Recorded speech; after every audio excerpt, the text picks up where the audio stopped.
सचिन पायलट आए हुए थे अभी, आधा घंटा रुके गए, क्या करने के लिए? देखिए सचिन पायलट भी आ सकते हैं, आपके फादर भी आ सकते हैं, सबको आने की परमिशन है क्योंकि इस देश की बेटियां हैं। जी, मेरे फादर आएंगे तो उतना बड़ा मुद्दा नहीं होगा ना। सचिन पायलट आया तो क्या मुद्दा है? नहीं, नरेंद्र मोदी आएंगे तो बहुत बड़ा मुद्दा होगा, बुला लीजिए नरेंद्र मोदी को। वो आ ही नहीं रहे हैं, आ जाते तो फिर कोई झगड़ा ही नहीं होना था। नहीं तो नरेंद्र मोदी नहीं आ रहे तो नरेंद्र मोदी इतना बोलते ब्रजभूषण शरण सिंह को गिरफ्तार करा दें, तो वो भी बड़ा मुद्दा हो जाएगा। आप ये मुझे बता टीआरपी दीजिए, आपकी बढ़िया मिल जाएगी, आपको उससे टीआरपी बढ़िया मिल जाएगी। आप ये मुझे बता जी दीजिए कि यहाँ कितने दिन और बैठने से नरेंद्र मोदी यहाँ आ जाएंगे और ब्रजभूषण अरेस्ट हो अच्छा, आपके घर से खाना आ रहा है या राशन आ रहा है? ना ना ना, ऑलमोस्ट मुझे एक एस्टिमेट दे दीजिए कि कितने दिन यहाँ और बैठने वाले हैं। अच्छा, जिससे आपको हो जाएगा। नहीं, मैं आप गवर्नमेंट की तरफ से आई हैं जी नहीं, मैं किसी की तरफ से नहीं। तो आपको आपने कॉन्स्टिट्यूशन रीड किया है? आप मुझे मेरे आर्टिकल 19 में आपको बताता हूँ, मैं आपको क्वेश्चन का आंसर दे रहा हूँ। आर्टिकल 19 हमें, सुन लीजिए मेरी बात, सुन लीजिए। आर्टिकल 19 हमें परमिशन देता है प्रोटेस्ट करने की, ठीक है? और हमारा प्रोटेस्ट, हमारा सुन लीजिए, सुन लीजिए, सुन लीजिए, हमारा प्रोटेस्ट जो है वो हमारा फंडामेंटल राइट है। हमारा जब तक मन करेगा, जब तक हमें इंसाफ नहीं मिलेगा, हम यहाँ बैठे रहेंगे। जब तक इंसाफ नहीं मिलेगा, आपका अगर कनेक्शन हो ब्रजभूषण शरण सिंह को आप गिरफ्तार करा सकती हैं तो आप करा दीजिए, ये कल ही उठ जाएंगे शाम को। बता जी, आप करा सकती हैं गिरफ्तार? बैठे रहने से मिल जाए। क्यों नहीं मिलेगा? एक बात आप मुझे बताइए, गांधी जी आमरण अनशन पर बैठे, देश के किसान आमरण अनशन पर बैठे, इंसाफ मिला नहीं मिला? किसान भी तो बैठे थे धरने पर, जीत हुई नहीं हुई? आप कैसे कह सकते हैं कि बैठने से नहीं मिलेगा? क्यों नहीं मिलेगा? इस देश के अंदर आप क्या चाहते हैं और कैसे मिलेगा इंसाफ, बताइए? कैसे मिलेगा इंसाफ, आप मुझे बताइए ना, बताइए। तो फिर यहाँ पे एक काम किया आप जाए, खुद एक महिला हैं, 1 मिनट रुक जाइए। सबको जिसको जो भी दिक्कत है वो यहीं आके धरना दे दे, सबके लिए पुलिस आएगी, मोदी जी आएंगे, सब सॉर्ट हो जाएगा, सब लोग चले जाएंगे, सारी समस्याओं का हल यही है। बिल्कुल है, क्यों नहीं है भाई? इस देश के लोगों को बैठना चाहिए धरने पर। आप तो एक ऐसी बात कह रही हैं, एक बहन ने, एक बेटी ने जो देश के लिए स्वर्ण पदक गोल्ड मेडल लेकर आती हैं, उसने आया है पॉक्सो एक्ट के तहत, जहां पर जब अगर पॉक्सो एक्ट के तहत एफआईआर दर्ज होती है तो 24 घंटे के अंदर गिरफ्तारी होनी चाहिए। गिरफ्तारी नहीं होती है, एफआईआर जो कि लोगों का फंडामेंटल राइट है, वो एफआईआर दर्ज कराने के लिए सुप्रीम कोर्ट का सहारा लेना पड़ता है। आपको शर्म आनी चाहिए सवाल करते हुए। आप खुद एक बहन है, एक बेटी है किसी पिता के लिए। मैं एक बात बोलता हूँ, हर पिता के लिए उसकी बेटी की इज्जत एक समान होती है, चाहे बेटी मौलाना की हो चाहे पंडित की हो। लेकिन मैं यही कहूंगा कि अपनी फूल जैसी बच्चियों की हिफाजत खुद करें, क्योंकि जो सरकार बैठे हैं वो खुद बेऔलाद हैं। 15 रुपए का मेडल है, वापस कर क्या करेंगे? 15 रुपए का मेडल आता ही है। नहीं, 15 रुपए का मेडल है तो एक बात आप मुझे बताइए ना, क्यों खिलाड़ी फिर खेल रहे हैं? 15 रुपए का मेडल है तो देश का जो जवान सरहद पे शहीद होता है, जो उसको जो सम्मानित, परिवार को जो सम्मानित किया जाता है, वीरता पुरस्कार से सम्मानित किया जाता है, तमाम पुरस्कार से जो सम्मानित उनको किया जाता है, वो भी फिर 15-20 रुपए आप तो उनकी कीमत लगा रहे हैं पैसों के जरिए। जो खिलाड़ी दिन रात मेहनत करके भारत देश के लिए गोल्ड लेकर आते हैं, भारत देश के तिरंगे का नाम रोशन करते हैं, आप उनकी कीमत लगा रहे हैं मेडलों की, हैं? अगर 15 रुपए का मेडल है, गिरफ्तार कर क्यों नहीं रहे हैं जब इतना गलत है तो? कैसे कर देंगे? 50 से 60 डिग्री कॉलेज चलते हैं ब्रजभूषण शरण, समझ? हेलीकॉप्टर उड़ता है, हेलीकॉप्टर, ठीक है? मोदी जी हवाई चप्पल वालों को जो हवाई यात्रा कराने की बात कर रहे हैं ना, वो समझ लीजिए आप, अगर ब्रजभूषण शरण सिंह की सारी दौलत आ जाए तो सारे हवाई चप्पल वाले हवाई यात्रा कर लेंगे। नरेंद्र मोदी बोल नहीं सकते हैं ब्रजभूषण के खिलाफ, ठीक है? ये बात आप समझ लीजिए। नरेंद्र मोदी बड़े, ब्रजभूषण बड़े हैं? ब्रजभूषण सिंह बड़े, नरेंद्र मोदी क्या है? नरेंद्र मोदी क्या है? प्रधानमंत्री। अब मुझे तो आज ही पता लगा प्रधानमंत्री भी है देश में। जी है भाई, नरेंद्र मोदी जी कैसे प्रधानमंत्री हैं? चलिए आपकी बात मानते हैं, उन्होंने कोई फर्ज नहीं निभाया प्रधानमंत्री का। जैसे भी हैं, अच्छे हैं बुरे हैं, फिलहाल उनके पास पद तो वही है। हाँ, ये तो वाली बात कह दी कि जैसा भी है मेरा पति तो सिर्फ मेरा है। कैसी बात कर रही हैं आप? नहीं, अगर जैसे भी है क्या मतलब है? नहीं समझ रहा, नहीं नहीं, सुन लीजिए, अरे मेरी बात सुन लीजिए। नहीं नहीं, हाँ तो देश को प्रॉब्लम है, देश को प्रॉब्लम है प्रधानमंत्री से, तो प्रधानमंत्री दे दें। भाई मेरी बात सुनिए, प्रधानमंत्री पहले भी इस्तीफा दे सकते हैं, क्यों नहीं दे सकते? अगर प्रधानमंत्री देश की बेटियों से बात नहीं कर सकते, उनके अंदर बात करने का दम नहीं है, तो इस्तीफा दे दे प्रधानमंत्री। प्रधानमंत्री विदेश की यात्रा पे जाते हैं, प्रधानमंत्री पाकिस्तान की बिरयानी खाने के लिए जाते हैं, सब जगह का टाइम है, लेकिन यहाँ आकर बेटियों से बात करने का टाइम नहीं है। बताइए ना आप मुझे। महिला बाल विकास मंत्री नहीं बोली, आपने पूछा ही नहीं होगा उनसे, आप पूछते ही कहाँ हैं? आपने पूछा एक बार भी सवाल उनसे? क्यों नहीं पूछते हम महिला बाल विकास मंत्री से? वो जो स्मृति ईरानी हैं, वो आज मंत्री बन गई हैं। वो यहाँ पर डिस्को चलता था, एक सिलेंडर लेकर डिस्को चलता था, वो बंद हो गया है। 10 रुपए सिलेंडर का दाम बढ़ा था तब यहाँ डिस्को चलता था, आज नहीं चलता।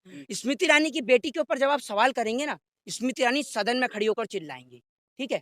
स्मृति ईरानी जो है वो प्रियंका गांधी को नमाज पढ़ते हुए देख लेती हैं, लेकिन उनको ये बैठी हुई जो पहलवान है ये नजर नहीं आती, महिला पहलवान उन्हें नजर नहीं आती है। आज देश की इतनी बड़ी विडंबना है कि हमें इस बात को सोच के बड़ी अचंभता महसूस होती है कि बहन बेटियां यहाँ पर जो हमारी खड़ी हुई हैं ये भी सरकार को जस्टिफाई करने में लगी हुई हैं। इनको बहन बेटियों को समर्थन करना चाहिए। देखिए बिल्कुल पत्रकारिता सर्वोपरि है, बिल्कुल मैं मानता हूँ कि देश का 4th पिलर है, लेकिन आज देश के 4th पिलर की इतनी बुरी हालत है कि लोग इसको देखना और सुनना बिल्कुल पसंद नहीं करते हैं।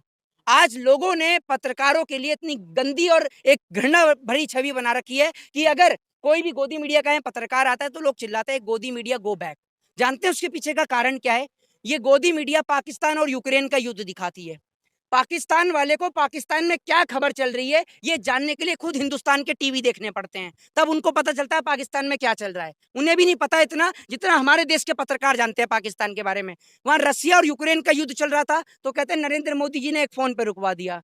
नरेंद्र मोदी जी अपने देश की जमीन खाली नहीं करवा पाए जो अरुणाचल प्रदेश पर कैप्चर कर रखी है। नरेंद्र मोदी रसिया और यूक्रेन का युद्ध रुकवा देंगे। देख लीजिए कितने पावरफुल है नरेंद्र मोदी जी।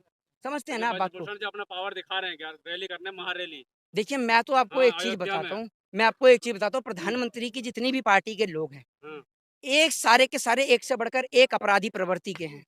साध्वी प्रज्ञा ठाकुर का बयान सुन लीजिए, अपनी छुरियों में धार लगा लीजिए, स्टेटमेंट सुनते रहिएगा, ठीक है।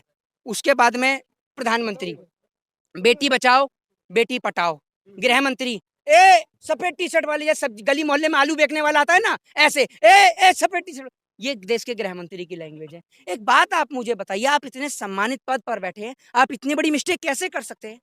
बेटी बचाओ बेटी पढ़ाओ की जगह बेटी बचाओ बेटी पटाओ बोल देते हैं। इनकी पार्टी के नेता कैसे सवाल न खड़ा करें ब्रजभूषण शरण सिंह के ऊपर, जब इनकी पार्टी का एमएलए कुलदीप सिंह सेंगर बलात्कारी निकल सकता है, जब इनकी पार्टी का एक नेता विधानसभा में बैठकर पोर्न वीडियो देख सकता है, तो क्यों सवाल न खड़े करें इनकी पार्टी के नेताओं के डंडे ऊपर? लेके आएंगे यहाँ पे, कौन लेके आएगा डंडे? इनका समर्थक। हैं? डंडे लेके आएंगे? अच्छा, हाँ, है ना? दिखा देंगे पहलवानों को। हाँ तो क्या लेके लेके क्यों नहीं आते डंडे? लेके आओ ना। ये देश में जो ये खड़े हुए हैं जवान, हाँ। ये सारे जवान जो है ना जितने भी खड़े हैं ये सब किसानों के ही बेटे हैं। ये बात आप याद रखिएगा, ये किसानों के ही बेटे हैं। और इस देश में संविधान नाम की भी कोई चीज है।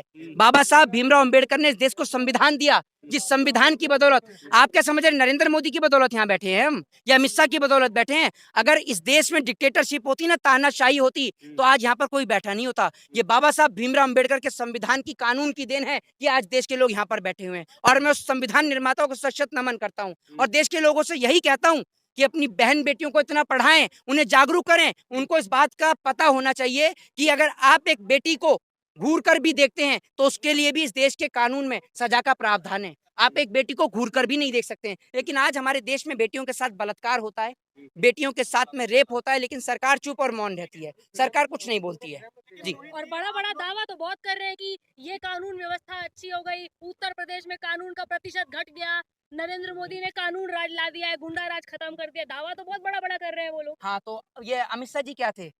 अमित शाह जी संत रहे हैं, संत साधु महात्मा हैं अमित शाह जी। वो तो 2002 से सबको पता ही है। हाँ तो तड़ी पार रहे हैं, आप पता क्या, आप नहीं बोल रही, मैं बोलता हूँ तड़ी पार मैं है। बोल तो रही हूँ 2002 मुख्यमंत्री का जी सबको क्या पता हैं? है, 2002 हाँ, का सबको पता है यूपी सर। के मुख्यमंत्री क्या हैं? हाँ क्लीन चिट कैसे नहीं मिलेगा भाई, कैसी बात कर रहे हैं आप? क्लीन चिट क्यों नहीं मिलेगा? क्यों नहीं मिलेगा क्लीन चिट? भाई आज देश के गृह मंत्री हैं, बेटा बीसीसीआई में बिठा दिया, दूसरों के गरीब बच्चों को लठ उठवा के भेज दिया, तुम जाओ बेटा आरएसएस में, तुम जाओ। नरेंद्र मोदी सरकार ने पिछले 70 साल की सरकारों ने इतना रोजगार नहीं दिया जितना रोजगार मोदी सरकार ने इस देश के नौजवानों को दे दिया।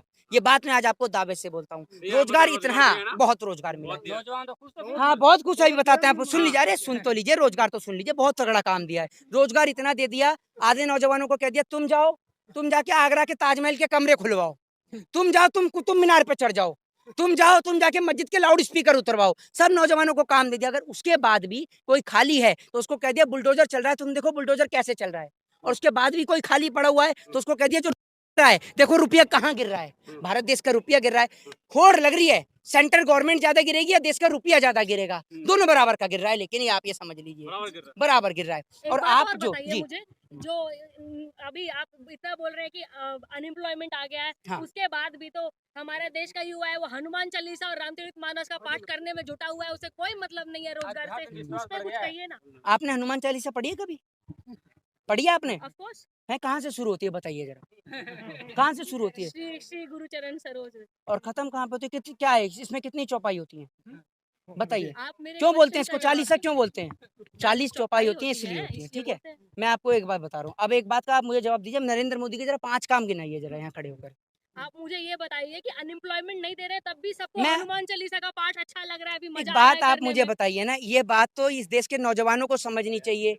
देश के अंदर तो गुजरात का, मैं बता रहा हूँ, वही मैं समझा रहा हूँ, मैं वही समझा रहा हूँ। देश के अंदर गुजरात के चुनाव के दौरान बीजेपी का एक नेता कहता है कि गुजरात के सिलेबस में, 1 मिनट महाराज सुन लीजिए, मुझे पता है मोदी जी की बुराई आपसे सहन नहीं हो रही है, अभी मेडिकल स्टोर से बर्नॉल दिला दूंगा, लगा लीजिएगा, मुझे अच्छी लग ठीक रही है? पर्सनली। सुन लीजिए, एक व्यक्ति बीजेपी का नेता कहता है कि गुजरात के अंदर जो सिलेबस है उसके अंदर भगवत गीता को ऐड किया जाना चाहिए। मैंने कहा बहुत अच्छी बात है भाई साहब, भगवत गीता ऐड हो रही है, कोई बात नहीं, विरोध कर दोगे तो आपको हिंदू विरोधी करार दिया जाएगा। संविधान ऐड करने की बात नहीं करेंगे, भगवत गीता ऐड करने की बात करें, चलो ठीक है।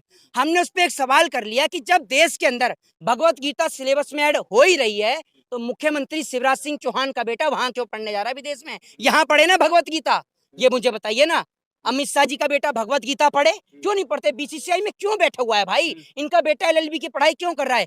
नेता मंत्रियों के बच्चे विदेश में क्यों पढ़ रहे हैं? जब भारत देश के अंदर आप भगवत गीता भी ऐड करा रहे हो, रामायण भी ऐड करा रहे हो, मैं तो तब मानता अमित शाह जी हिंदूवादी हैं जब अमित शाह जी अपने बेटे को बीसीसीआई की जगह पर राम मंदिर के ट्रस्ट में ऐड कराते और उनको बढ़िया ये लुंगी पहनाकर और ऊपर वो कुर्ता पहनाकर भगवा और ये लंबा वाला तिलक लगाकर और उसके बाद में चोटी बिनवाकर और उनको बिठाते पुजारी बनाकर, तब मजा आता, तब हम समझते भाई साहब न्याय हो रहा है इस देश में। क्यों नहीं बनाते हैं? राष्ट्र सनातन राजनीति संचालन कौन करेगा फिर? हैं? इसका संचालन कौन करेगा फिर? अच्छा, तो देश का संचालन करने के लिए मतलब तड़ीपार होना जरूरी है? हैं? ये चाय बेचना जरूरी है भाई जी? आपको हर आंदोलन में आप चेहरे सेम होते हैं, वही हाँ। आते हैं, ये अब मोदी जी को टारगेट करते हैं। ये बात तो बिल्कुल बिल्कुल आपने जायज की, बिल्कुल नहीं, नहीं बिल्कुल ये बात आपने जायज की, लेकिन आप ये देखिए ना, हम हर आंदोलन में होते हैं, आप भी तो हर जगह पहुंच जाते हैं मोदी जी की चाटुकारिता करने के लिए। आप भी तो कम थोड़ी हैं, आप भी तो कम थोड़ी है, तभी तो आपको पता है। मैं आपसे पूछना चाहता हूँ, इतने सारे पत्रकार है, कोई भी मोदी जी का 5 काम नहीं गिना पाएगा, आप गिनाएंगे? ये हंस रहे हैं, कोई जोक मार रहा है यहाँ पर? रोड बना दिया हैं? कहाँ बनना है रोड? अमित पात्रा नहीं कह रहे हैं, क्या?